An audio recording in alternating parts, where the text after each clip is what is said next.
Welcome back to the Beyond the Score podcast presented by the Northerner. Here for another great episode. Today we're going to talk some NKU sports, some college football, NFL, NBA, and then everybody's favorite segment, the post-game presser. I'm your host, Alex Perez. Let's check in with our director, Colton Smith. Colton, how we doing? Doing great. It's a beautiful Halloween day out there, It's so beautiful I can't even see the sun, so I'm excited to talk about some NKU sports, NBA starting back up. Life's good.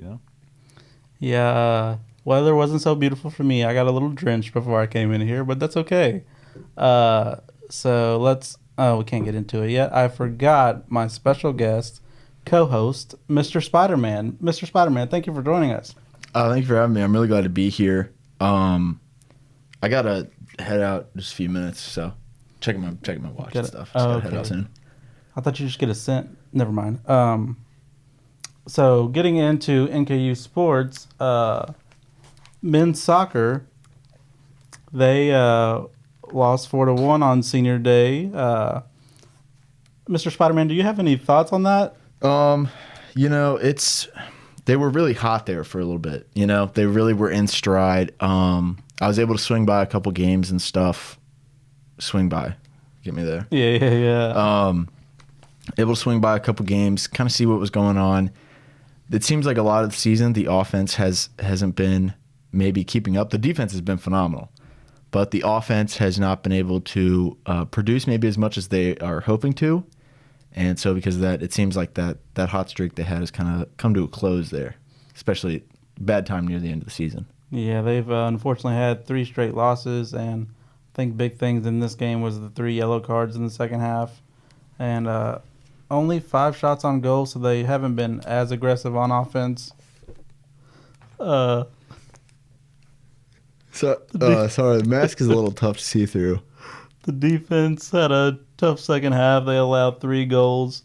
But next up is Purdue Fort Wayne on Friday, so hopefully they can get back on the winning side of things. But we can move along to women's soccer. Yeah. I mean, they've been killing it. Congratulations to them. They're on a 6-game win streak right now. They locked up the 2nd seed in the Horizon League tournament. That's big time. Mm-hmm. They kind of were looking pretty balanced at the beginning of the year. It seems like they've just shot up, the last few games. The 11 wins on the season, tied for the most since 2016 when they had 13. So yeah, they are absolutely cooking right now. We talked about last week Lily Yordi. We had Shay Shipley on. She talked about how they wanted to produce this offense more and stuff because they knew their defense could keep things locked down. That's exactly what they've done. Yeah, and just breaking down the games a little bit more, the first one they had was in the last week was against Youngstown State. Kylie Anderson and Lily Yordi scored within 8 minutes of each other. So that's pretty good scoring output there. And then Anderson scored again, and Lydia Self got going with a goal of her own. Only allowed 1 on-goal attempt compared to 13 that the Norse had. As dominating as it gets, in my opinion. And then in that 6th straight win that you were talking about versus Wright State, they had the same amount of shots and shots on goal. So it was a tight matchup. Like you said, they won the 2 seed in the Horizon League tournament. They go to Milwaukee for the Horizon League tournament. I don't think that's who they play, so we'll figure out who that is. But they've been 8-1-1 in conference, which is just really impressive. I'm surprised that's 2nd. Megan Gessner just recorded her shutout and has not allowed a goal in her last 216 minutes of play, which is wild. And then Emily Dorsching had her first goal of the season at the best time possible. The 81st minute, she did it for Kobe for the 1-0 win. And, her first goal of the season. So that's really clutch and a clutch time. And wait a second. Yeah. Where'd Spider-Man go? I was a little curious. You kept referring to like you were saying. I haven't said anything yet. I thought Spider-Man was still there. Where'd he go? He's gone. I don't know where. Well, I guess I'll let you take back over then. Yeah. Are you good and stuff? I mean, I know it's Halloween. The spirits and stuff. But you have the same shirt on. It's we hang out a lot. I won't lie to you guys. Me and him are close. So we hang out quite a bit. Actually, this is from, I'll keep it a buck with you guys. When I went on my trip to Hilton Head, Spotty went with me for a couple days. There wasn't much crime going on in Northern Kentucky, so he was able to hang out. Sorry, Is that where you all met, or wrong. have you all been close before that? we've been tight. I mean, since birth, we've just been day ones and hanging out a lot and stuff. So he's got this shirt too. Big shout out to the Frosty Frog. Great restaurant. You all are matching. That's cute. What do you, what's that supposed to mean? You trying to diss like our style or something? No, I just wish that. I mean, you could match sometimes too, but that's okay. Well, let's coordinate it I'm not a sometime. superhero. Anyways, Next podcast, let's coordinate it. What do you want to do? We'll figure it out. Okay, sounds good. So, yeah, sorry, I'll take back over. Yeah, it's your show. Make sure, go visit like like a doctor or something. I want to make sure that you're not like seeing things or anything. Colton, you too. You guys talked about Spider-Man being here. I don't know what If to you believe guys- anymore. Yeah, if you guys are good and stuff. Just want to keep an eye out for you all. But yeah, women's volleyball, women's soccer. Congratulations to them. We'll be keeping up with that. Follow on the Northerner. I'm sure we'll be putting out some articles soon about that. Women's volleyball, on the other hand, not as hot. On a little bit of a they're on a streak, not a good one. 3-match losing streak. They've just kind of struggled, it seems like, to get the ball rolling. No pun intended. But they've struggled a little bit just to close out games or to get the hot start that they want. They're able to find strength in between. They have a lot of power on that team, as Joy Banks has talked about before. She's one of the leaders on the team in kills, and so it's a little befuddling, as some may say. But what else have you seen from those 3 matches that has kind of maybe stuck out to you about their losing streak? I think it's just that they can't find consistency, and that might be just because they're such a young team. But in the first game against Purdue Fort Wayne, the first 2 sets didn't come within 7 points, so that was tough to see. And then they won the 3rd set, but after that they were tied 23-23, and Purdue Fort Wayne won 2 straight points to win the match. So it's a little tough just to see them come up in these tight situations at the end of games and then fall short. Against Purdue Fort Wayne on that Saturday, they lost 3-2, split the first 2 sets. They were really close, and they even got a close set in set 4, 26-25. But it was 15-12 loss in set 4, and then in set 5 it was a 15-12 loss. Sydney Bray has been phenomenal. She's had double-digit kills in it seems like all these games, but then there was Wright State where there was a sweep. Tori Houston and Joy Banks were honored for 1,000 career kills, Tori Houston for 1,000 career assists. But the veterans have been there, but it seems like the younger players around them haven't been able to step up, and that's why, like in this game, there was a 7-1 run that led to a set win for Wright State, and then from that point on, they had another 18-2 run in the next set where there was a negative hitting percentage for the volleyball team in that second set, and obviously they did not recover from that. They were swept in that 3rd set, so it has not been pretty as of late for NKU volleyball. Still time to turn it around, but we'll see how it goes. Yeah, they'll be back at home November 8th at 6 p.m. and November 9th at 2 p.m. against Oakland, and then November 15th at 6 p.m. and the 16th at 2 p.m. against IU Indy. Hopefully they can turn it around, and you all will be there to see it. Moving forward now, basketball starting to kick off, and we are excited to say the least. Tip off. All right, whatever. I think I said kickoff in my article on the Northerner, if you want to go check it out. Shameless sponsor. Anyways, so yeah, basketball media day was Tuesday. Great day, very fun day. Getting to watch the practices and watch the chemistry that the players have, and really talk to them about it. Talk to the coaches. Great day. What was your biggest takeaway that you saw from media day? I think I'll talk more about the men's side.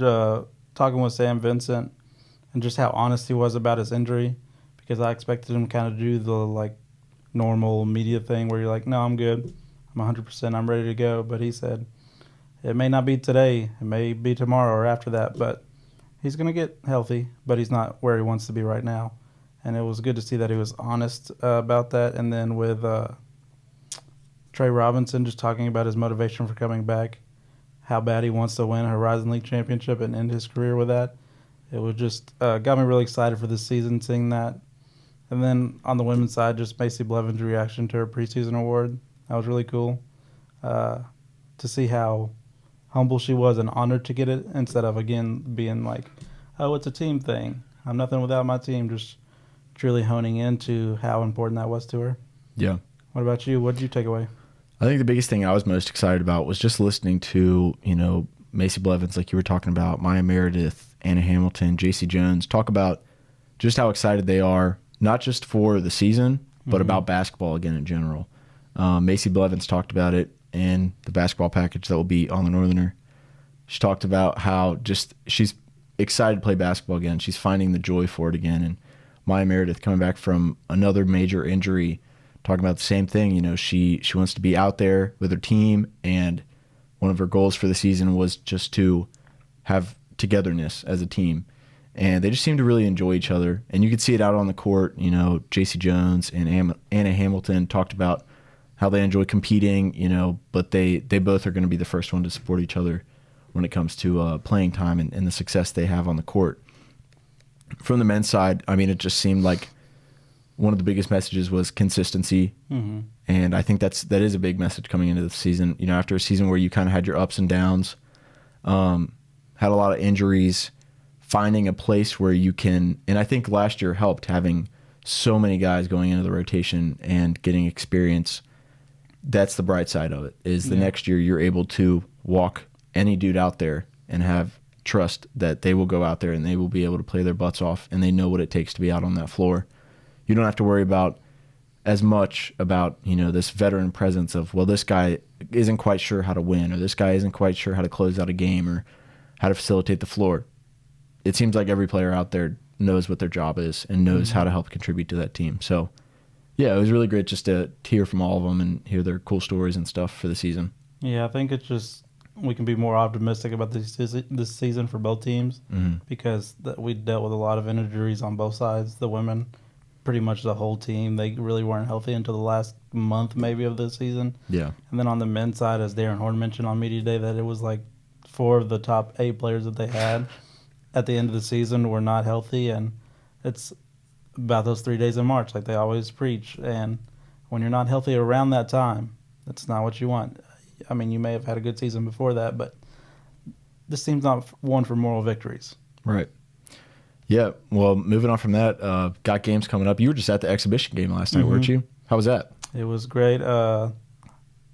Jeff Hands got his first coaching win, if you want to count that. Abby Walterman and Calissa Lacey both played great. We will definitely play fast. I know Hands had mentioned that, and I was interested to see what the play style was going to look like, especially coming out of the gate for this first game. And they definitely did play fast. There was a good number of offensive rebounds, especially for a smaller team that I was quite surprised about. So that was good to see.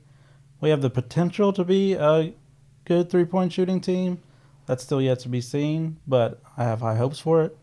And the free throw shooting, at least in the first game, was great, 12 of 14. And then forcing 16 steals. If we have that type of defense, doesn't really matter how much we score, I don't think. But I still think we're going to score a lot. We scored 24 in the first quarter of that game, so that was a good start. But overall, I was pretty pleased with the exhibition. Yeah. What would you say, because, we're bringing in 6 new players, 3 new freshmen, 3 new transfers.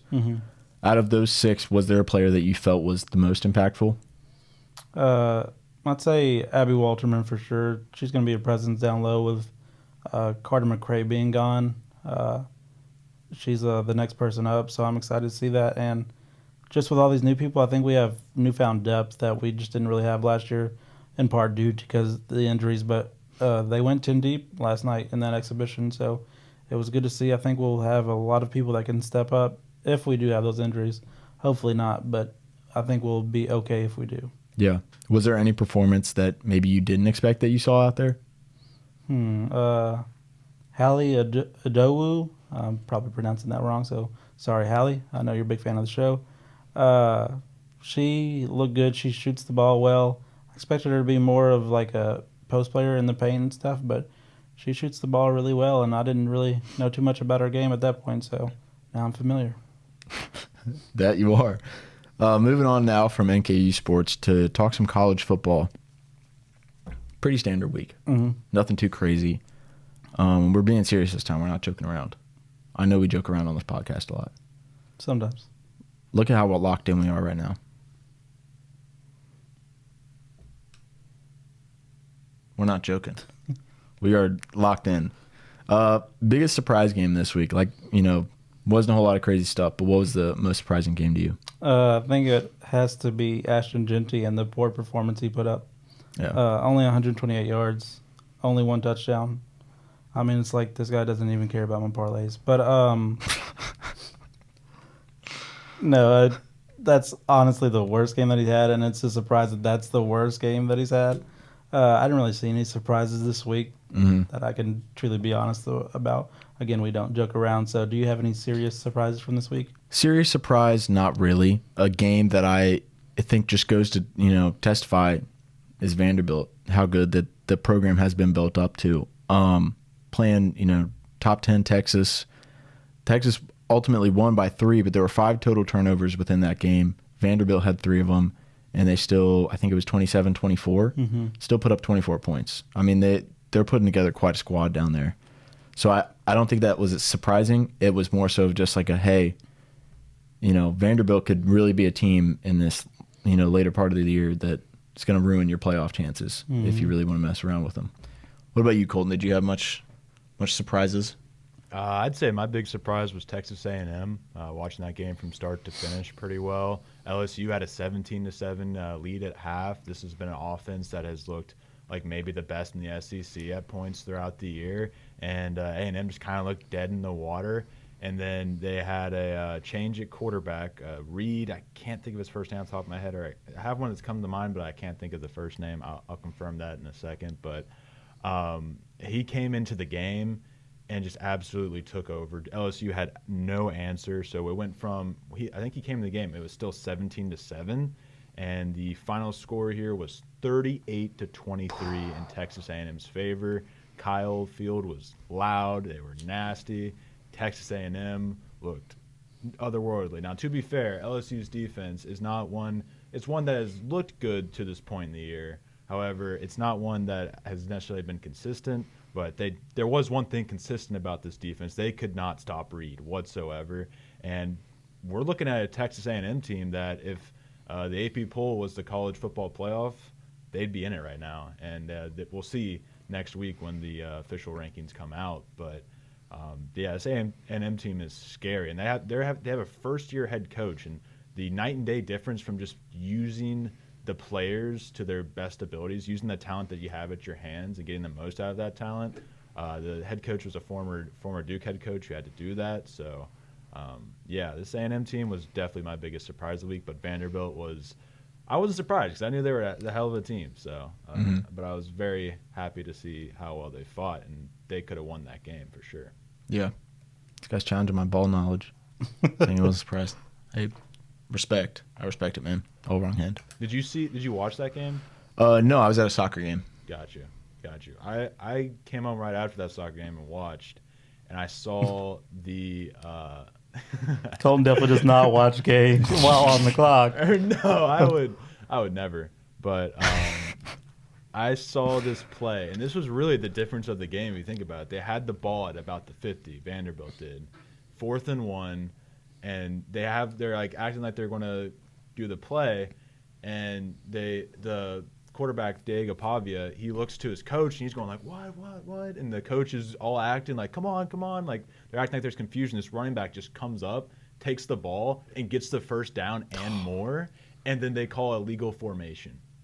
Oh, like, what? And like I guess it was illegal formation, but it was very, and the announcers even said it was a very slight illegal formation. Like, come on, this is Vandy versus Texas. Yeah. Give them the little extra. Like you give all the calls to Bama and Georgia. Like, come on now. Yep. Colton, quick question: What quarter was that game? What quarter was that play in? It was like the end of the second, I think, like kind of the middle or end of second, I believe. Interesting. I think that was been when we were We still got at the time frame? soccer game. I don't. Hey, I don't know. hey, We got whoa, time frame whoa, for that? Whoa. Let's not get into allegations here. Okay. That's my bad. That's on me. Yeah, You're right. Great question. What about favorite game of the week? Do you guys have one? Marcel Reed was the name on that quarterback, by the way. Thank you. I thought he was just going straight in. It was too. Not my fault. I'm going to let you talk more about it, but the Ohio State game was probably my favorite. It was a little closer than I expected, especially after the 56-7 Indiana drubbing that they took. Yeah. But Will Howard still looked great, 13 of 16, 221 yards, 3 touchdowns. Jeremiah Smith, 70 yards, but only 64 rushing yards.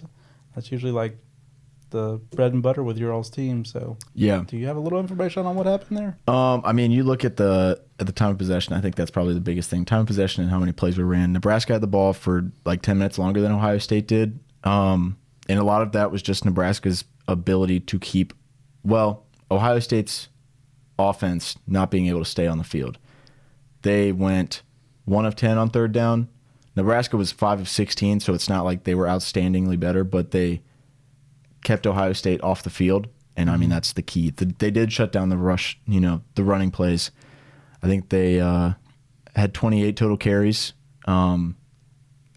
Not looking too good on them. I think the leading rusher was averaging about 2.9 yards a carry. I think that's correct. So yeah, it's Nebraska just did they wasn't pretty, but they did a good job of just keeping him off the field. Like you talked about, Will Howard, only 16 total pass attempts.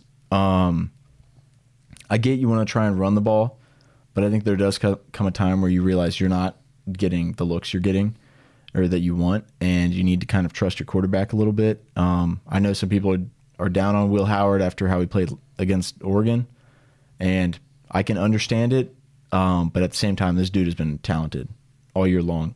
He's shown that he is a quarterback that very much fits the system, and you plugged him in, and he looks great.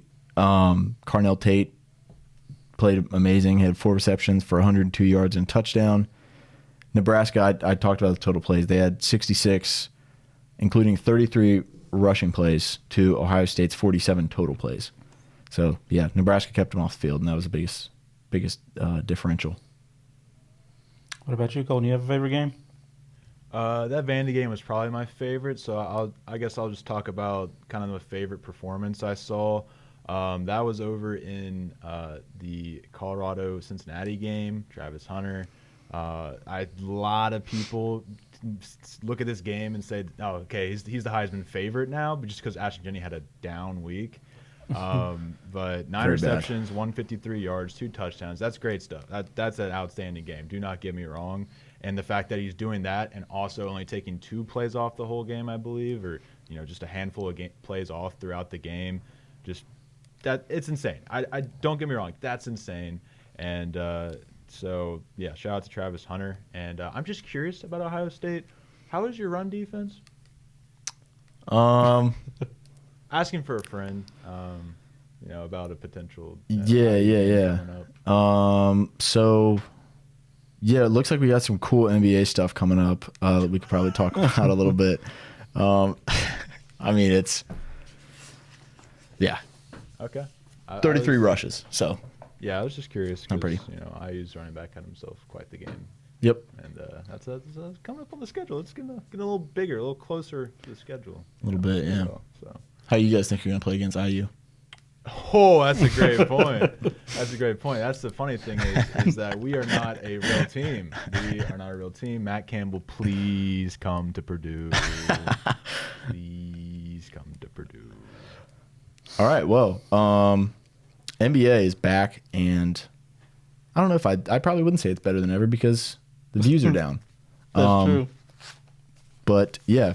What have you guys noticed in this first week and stuff, besides what your teams have done? Is that a reverse Bronny effect? What? Is that like a Bronny effect? The views go down because people are just tired of seeing Bronny? You might be right. Is that what it is? Have you done a detailed analysis of it yet? I mean, I didn't watch the game yesterday, and that was the most minutes he's played. So, do you think that's why? Maybe. I you think it's didn't watch? confirmed now. Yeah. What more evidence do you need? Wow. That's tough. But that's hard-hitting journalism, and that's what we do That is what we here do. at the Northerner. But I don't really have. I guess we can go through the surprises first, since you said don't talk about your favorite team. For me, it's been Denver. That bench is so bad. Yeah. Cutting KCP and adding Russell Westbrook. Who could have seen that coming? Former MVP, though. Milwaukee starting 1-3 after hiring Darvin Ham. Who could have seen that coming? So let me ask you, best coaching duo in the league, how is it not Darvin Ham and Doc Rivers? I mean, in the regular season, obviously it's working out. 1-3. Who could ask for a better record, really? Right. In the playoffs, I think it's going to get even better because they won't be there. So it'll just be great. Yeah. You can't lose if you aren't there. That's right. What has been your biggest surprise so far? You can't talk about your favorite team, remember? Yeah, not talking about my favorite team yet. I think Victor Wembanyama. I know everyone is, and last night he had a career low. I think it was 5 points he had last night, or 4 points, and shot like 1 of 5 or something like that. So he didn't play well. Also think about who he's going up against, though. Yeah. He's going against probably one of the best defenders. His biggest adversary. Yeah, his little brother, as some may say. But that duo, I think the duo between him and Chris Paul has looked better than definitely not what it was marketed to be. I think it's going to improve, though. I think a lot of people have been down on Wemby, but I mean the dude's averaging 16.5, 11 boards, 2, and then 3 steals, 3 blocks on almost 14 shots a game now through this season. He's getting the ball. I think sooner than later, shots are going to start dropping. I mean, did you see that highlight of him hitting like the logo 3 the other day? Yeah. Dude's going to be shooting it from like half court. Which is normal for 8-foot tall players. Like, Yeah. they do that all the time. Of course. So I think it's less of a surprising thing and more of a thing people, want to go down on. People want to shut down this, Victor Wembanyama hype or like, well, look how he's playing and stuff. You can't expect this dude, he's not going to come out and be like, hey, I'm averaging 30 now because Chris Paul's on my team. Right. Not really how that works. But I think it's working better than what people want to give it credit for. Sophomore slump, just in the NBA. It happens all the time. Yeah. I don't feel like we should be that surprised about it. Colton, you got any surprises from the first couple weeks? Yeah, without mentioning my favorite team, it would actually be kind of impossible because they did play them. But the Magic are probably my biggest surprise. I expected a jump from them, but their offense, this is kind of poorly timed because the Bulls game, they did only score 99 points. But going into that Bulls game, this is a team that had scored 116, 111, 116 again, and 119, which is, for the Magic, that's really good. I mean, that was a team, they were hovering around maybe barely over like 100 to around 110, just depending upon the game. And if that's the big difference, I think that's really the only missing piece is the offense, and more specifically the 3-point shooting, because that's why they lost the Bulls game. The Bulls routed off like 8 threes in I think the third quarter or the second half or something like that, and that was the difference because the Magic were up by 20 at one point in that game. So they have to make sure that offense doesn't go stale. But Jalen Suggs has looked great. Franz Wagner has looked great. We said like one of those two had to develop into that second guy, but honestly, if they just both get better, I think that could just kind of supplement it. But I like what I've seen so far. I think they will be in their defense keeps them in every game they have if their offense can just continue to improve, which I would say so far it has. Paolo has been incredible. Against my Pacers, he had 50 points. Sorry, I just got PTSD. 37 in the first half. 37 in the first, which is crazy because we were like up like in the first half. At least in the third quarter we were. So What was it Shaq said? Barbecue chicken alert? I think so, yeah. Yeah, that's our defense, barbecue chicken. What a poet he is. He is, yeah. Well-known poet. Yeah, shout out to the Magic. I think we could be looking at a Celtics 1 seed, obviously, Knicks 2 seed, and then Magic or Cavs fighting for that 3rd seed because the Cavs are 5-0 at this point as well. And I'm not exactly shocked they haven't had the hardest start to the year, but they did beat the Knicks, so that's a tough out. But yeah, Yeah. Jalen Suggs, most improved player. You heard it here first. Mm-hmm. I saw something. What's the contract he's wanting? or was wanting. Well, we don't have to talk about that right now. So yeah, now we can talk about our favorite teams. Great. I know Okay, you've been okay, really okay. waiting. Yeah. Colton, did you want to? I know you had a lot of exciting things to talk about with the Pacers. Did you want to We talk? beat the Celtics. That's Okay. true. Okay, We beat the Celtics. Nobody else has done that. that's true. That we are the only team in the NBA to beat the Celtics this year. So that's something we can hang our hats on. What we can't hang our hats on is our defense. 50 points for Paolo Banchero. So that's just going to be the difference of this team, and that's really all I can say for now, since I have to watch it through some stream west or west stream east. I don't know, some website, because heaven forbid we be able to watch the team that we're closest to. You don't. I mean, but Clip that, officer. yeah. No, I don't actually. No, I would. Someone does that. Yes, of course, and I maybe glance when that's someone I know is watching it, but I mean, Pascal Siakam still looks great. Actually, here's the person I need to bring up is Benedict Mathurin. Play this man, and they did, and he had 30 points against the Celtics. So play them. Like I don't hate him coming off the bench, being a Malik Monk type of guy. But once he's off that bench, once he gives that boost, he needs to be in with the starters. He needs to be playing 30 to 40 minutes. He played 42 last night, and guess what? We won. So here's a little idea for you, Rick Carlisle. Start or just play Benedict Mathurin more than he was averaging like 19 a game going into that game. So yeah, that's my 2 cents. I really like Benedict Mathurin coming out of college. I thought he was fun. He's a dog. Yeah. Do you want to talk about your Lakers? Sure. Oh, actually, hold on. Cole, did you have anything else you wanted to say about your team? Just curious. No, that's about all I got for now. Tyrese kind of scaring me a little bit. Looks just as inconsistent as he did last year, but we'll see. Yeah. Offers are good stats, though, I thought. Are they not? Oh. That's what you get paid for. At a 9 to 5, maybe Yeah, you get for paid, and then sure. you go to a 9 to 5. I mean, he's hitting threes off the court. And speaking of threes, the Lakers are 3-0 so far. There have been no other games. Don't fact check me. First 3-0 start since 2010. Jarvis, can we get that? Let's review that one. Anyways, AD's first Lakers since 2005 to score 30 in the first 3 games. Rui's been more aggressive. Jackson Hayes has been playable, so that's cool. What's up? Quick question for you. Mm-hmm. I know you really keep up with your stats and Yeah. your notes. I don't want to embarrass you. I can cut this from the podcast. Please do. Lakers are 3-2.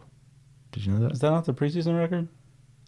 I Is- think those were preseason games. No, No, I it's- got it right here. You guys lost last from night. the U.S. government. It says 3-2. So We played the U.S. government. You can't argue against U.S. government. That's So, wild. Okay, well, this is news to me, so I'll just talk about the good stats that I have then.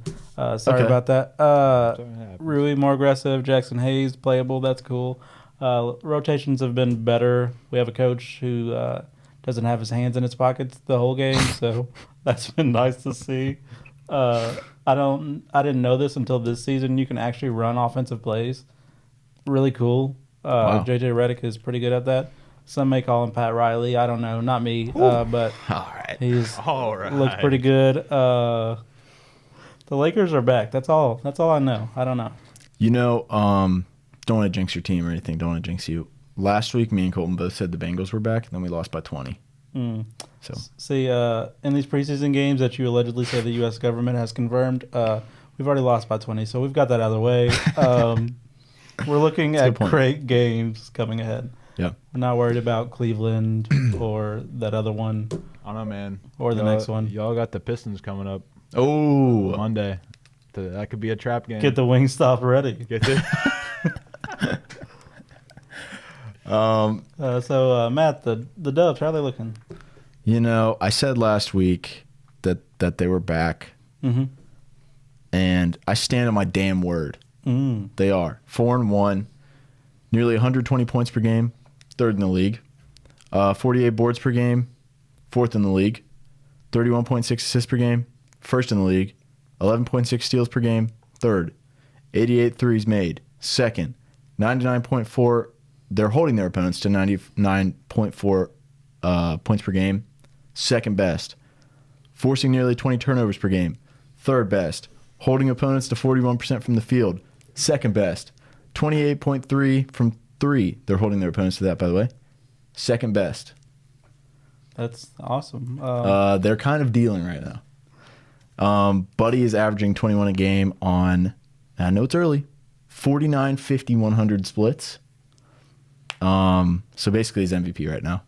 In only 24 minutes a game, he was a huge presence, not last night, but the night before in the third quarter in their win over the Pelicans. Steph and Wiggins are averaging over 18 and 19 in the 3 games that they've played. They're injured right now. Still winning, by the way. Draymond held Zion last night to the second lowest field goal percentage of his career. 5 of 20, 5 points. So, don't want to have to do this, but strapped in. And then last night, Pajemski had 13, 9, and 8. He had a rough start to the season, but they exercised his option on his contract, and so he said, mo money, mo ballin'. So he balled last night. Warriors are bottom 4 in points per each quarter. They're still winning. Okay, so that makes me want to ask, who have you all been playing? Great question, actually. So I don't think that's... I can't find that anywhere. Oh, okay. Oh no, I got it sorry. right here. U.S. government just just sent in a list here. We have the Trailblazers.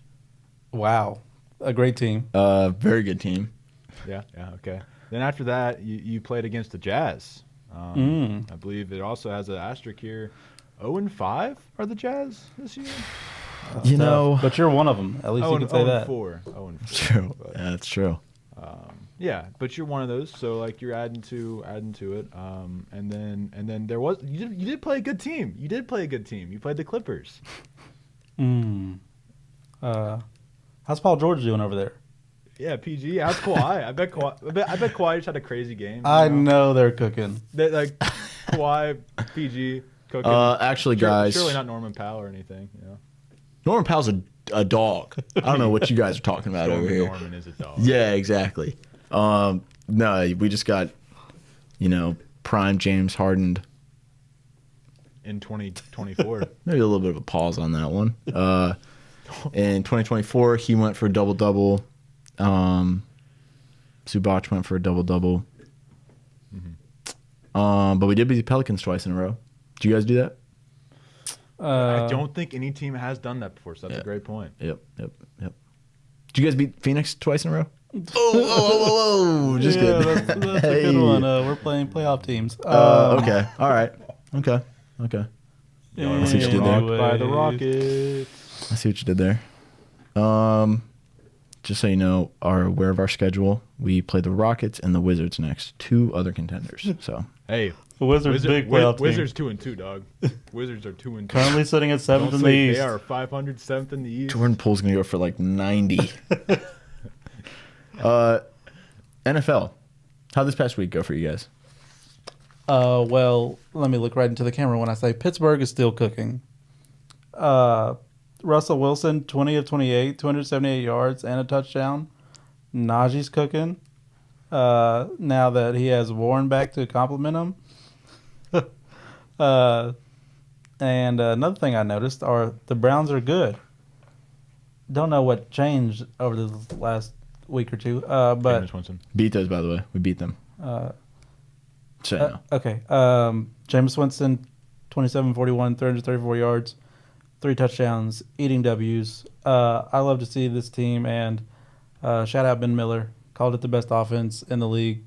It might just be. They might have just needed a quarterback. Nick Chubb looks like he's still dealing with that injury and trying to heal from that. So I can't wait to see him at full strength, but this team looks good now.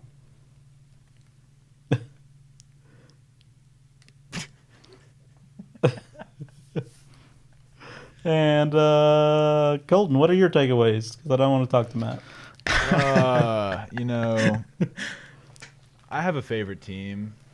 Their name's the Bengals. They played a game last week. Would you look at the clock? I was at the game. Oh, you were at the why. game. I was. Did Josh tell you? I think I saw you on the broadcast. Really? Maybe I could be wrong, but I'm pretty sure it was you. Anyways, I could see it. We were probably like close to there. You know, it was after the Chase Brown touchdown. Oh, really? That's actually crazy if we were on there. But yeah. So look at the time. I think it's about time to wrap up, right? Like, I think it is. Like, Quick couple of stats that I did want to pull up yeah, on our end of it all. of course. You might be interested to know this. Zach Taylor, Bengals still don't have a good coaching staff. Not a great coaching staff. I find that very interesting. Yeah, a little bit. Mhm. I'm just gonna.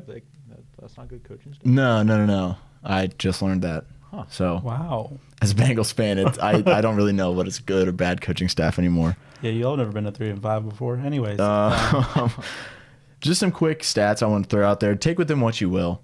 Bengals are tied for the 5th most opponent touchdowns through the air this season with 12. I don't think that's too good. Okay. Tied for 8th in opponent air touchdown percentage at 4.5. See, I'm getting advanced here, so if you all start to fall off, I kind of understand it. It is something that, big advanced analytics guy. So 3rd least sacks this season, 12, which is really good. The other two are the Falcons and the Panthers, pretty good teams. 6th, and I think Colton just fell out of his chair back there. 6th in pass play percentage at 61.4%, which is good. We have MVP Joe Burrow right now. If we were good, if we were decent enough, we have the 11th lowest yards per pass in the last 3 games, at 6.9 yards, which is nice, but it's also not that good. Nice. It's nice, but not. The last 3 opponents we played, Giants and the Browns, we were tied for 7th with 7.3 yards per attempt, and the Ravens, we were tied for 2nd that week with 8.1 yards per attempt. Philly averaged nearly 7 yards a play, which is tied for the 3rd best in that week against us. We averaged 4.8, which was tied for the 5th worst. It's kind of the same thing as what they were doing. Our defense is 23rd in points and 24th in yards. The only near top 10 defense we've had was in 2022, which was when we had the 5th most turnovers forced that year. We have 8 turnovers forced this year. 4 of them came against the Browns, Panthers, and Giants, which are all fabled, amazing teams in the NFL. for sure. Zach Taylor. Browns. Do what? I said especially the Browns. Yeah, especially the Browns are very good Best this year. offense in the league. Yeah. Zach Taylor has 2 of the top 11 worst point differentials in team history. I'll cut him some slack. It was 2019, 2020, but he still sucks. And the opponents that we have played are 12 of 17 on 4th down this year, which is really good, and that's not good for us. And then a couple of quick things, I wanted to just kind of throw in there from the players. Not that I'm kind of close with them, I guess. I don't know. It's up to your discretion. They're big fans of the show. Yeah, a little bit, yeah. Jamar Chase, there's an article from Cincy Jungle that said he wishes that the Bengals could take back the 4th down call against the Philadelphia Eagles, which was a screen pass out to the right, which always works. Good call. Yeah. Yeah, and Joe even said in his post-game press conference that it's frustrating that year after year they have short yardage issues, which I know. Who could he have been talking about? Yeah. So, just some things I want to throw out there. You all take with it what you will, but go Bengals, Have you thought about it instead of going the advanced stats route, just looking at your team and consistently saying that boy nice? Because I hear that heals those problems. I tried that. Didn't work too well. Okay. I tried it. I let out a big one of those after Joe Burrow had that touchdown run against the Giants. That was very nice. That was about all he did. That was about all that entire offense did that night, besides Chase Brown's run in the 4th quarter. Yeah. So that boy is nice. yeah. So yeah. Hey, what do you guys think about sports this week? Pretty cool, huh? I think the most telling stat is we have acquired team players who trade, I think just in the regular season, twice in 52 years. Yep. Twice. And Zach Taylor this week said in his post-game press conference, this dude could not be more unserious if he tried. He said, I'm happy with the team we got. We're pretty good. No, you're not, dude. That's why you're 3-5. To be fair, he just knows like the front office isn't going to do anything, so he just has to be happy with the team he has. Gosh, dude. I'd go up there and grab the ownership by the, I don't want to necessarily say Mike Brown because he's a little older and I think that'd be mean to do that to an older guy. Go up to the ownership and grab him by the shirt and be like, trade for anyone. Trade for a backup quarterback. I don't care. Yeah. Do something, I you know? I can't wait till Max Crosby gets traded for a 5th-round pick and we're like, oh, he was going for that? Yeah, he goes to the Ravens for 5th-round pick. And then yeah, I mean, like, yeah, you lost to the Chiefs. They got better. They got D-Hop. You lost to the Ravens. They got better. They got Deontay Johnson. We don't get any better, but we were already worse. So, like, what's the plan here? Like, hey, you can't have expectations if you never do anything to change them. If they trade Trey Anderson to the Lions, I might stop watching them this year. Have you heard that rumor? I haven't. I kind of wish I hadn't. Apologies. It's all good. So, quickly touching back on the Steelers game, I forgot to bring this up. Have you all ever seen a face mask called on an offense before? Because there was a touchdown pass to George Pickens that was called back because of an offensive face mask on the offensive line, I think, which was wild to me. I've seen it on offensive line. They called it a face mask? Yeah. Did he have his hands not illegal fans to the face? Yeah, that's what I usually see it called. Yeah, that's true. They called it a face mask, 15-yard penalty, no touchdown. And there was another ridiculous penalty on another touchdown, but I forgot what that one was. The offensive face mask is just one I didn't think I'd ever heard. But if you all have, then it's legit. I have not. But I don't know ball, so. That's the only thing I wanted to complain about. Just rattled off all those advanced stats and doesn't know ball. Yeah, I don't really know ball. Sorry about that, guys. Yeah, my world is rough over here. That's the only thing I have to complain about. Yeah, you poor little thing. 6-2. Yeah. Oh man, that's 6-2. That's so terrible. You know, I hope you guys. No, I don't. Yeah. Okay. All right. Did you guys have anything else that you wanted to say before the end of this? Or we're not doing the best segment of the show? Duh. What am I doing, dude? So he's just trying to access. Sorry. No, I saw. That's crazy. Well, okay, Spider-Man was in here, and like it completely is throwing off my game. Oh, throw it. So he was in here. He was. You confirmed it. He texted me and told me he stopped by the general area. I mean, all right. The general area. You mean he swung by? No, he stopped. Oh. He was he didn't want people to recognize him, so he didn't shoot any webs out and stuff. But he had his mask on. What? What's this guy doing over here? Oh, just looking at my favorite game that I never got to talk about, but it's okay. I'll talk about it in my post-game presser. Talk about the favorite game.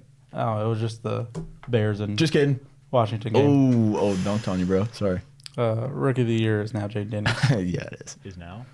Well, yeah, it's always been, but Caleb Williams was making an argument. It's week 2 now. Yeah. Week 3. Yeah. Caleb's been making an argument. Y'all don't know ball. Anyways. All right. So who are we starting with here today? You start yours off since I cut off your favorite game. You're so nice. Thank you so much. Yeah, from my favorite game, we have my post-game presser.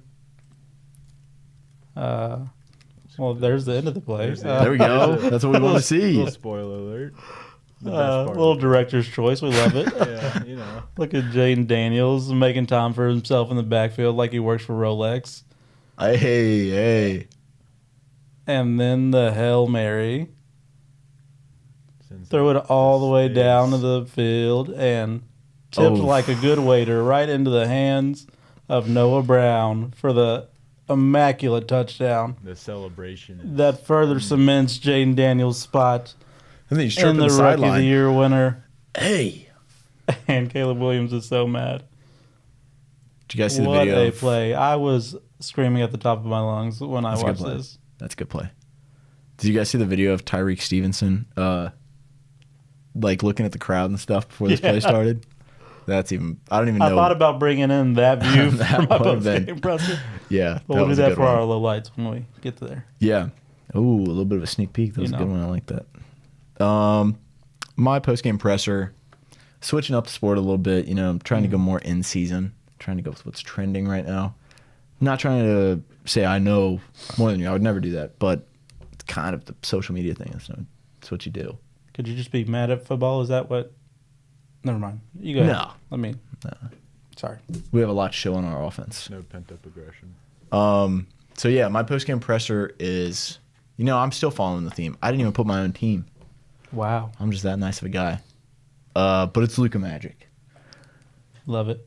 Watch this a little bit here. Back in his playground, Minnesota, hand down, man down. And if you're a Minnesota fan, that probably made you frown. That's a bar. A little bit of a bar there. That's a bar. Think it's so? Why bars? Oh, A little bit of a. Hey, check this one out. Step back like you're trying to social distance. Alexander Walker. Dude, Oh. ain't nobody stopping that. NAW. Keel Alexander Walker, good night. So yeah, that's my post-game presser. Basketball's back, and yeah, pretty fun. Yeah, I love basketball. Yeah, it's pretty cool every once in a while. Sometimes it's fun. Especially when your team's 3-0, you know? Stat check that one. Can we get a review on that one? 3-0? I think we might need to get Alex some help. Yeah, I think so. Spider-Man, now this. So yeah, did you guys have anything that you were wanting to maybe talk about or anything before we ended? Y'all are not going to see this until Sunday, but I don't care because it's trendy and in season. Happy Halloween. Go get you some candy. Enjoy yourself. That's all I got. Okay. I know this is a different segment. I'm going to try and wrap it up. I have a little story. Okay. Talk about. So recently I was working, in the lab. Mm-hmm. It's pretty late. I was working in the lab. As you do. And as I do. And I saw something in my lab that, it was just it was an eerie sight, I guess some may say. And from like where I was working, this, my monster began to rise. And to my surprise, he did the monster mash. Oh. The monster mash. And it was, believe it or not, it was a graveyard smash. Proceeded to do the mash, and it caught on in a flash. Everyone was doing it. And once again, he did the mash, the monster mash. Yeah, and that's my story of the week. That's riveting. Hashim the Beat. That's a deep pool right there. That one is a deep pool. That will do it for the Beyond the Score podcast this week. Be sure to follow us on Instagram and Twitter at BT_, then the word score, and YouTube at Beyond the Score 123. Big thanks to NKU Media Services for letting us use this studio. For myself, Alex Perez, Matthew Supinger, and director Colton Smith, go check out the Benchwarmers podcast if you haven't already. We'll see you next week. Be smooth.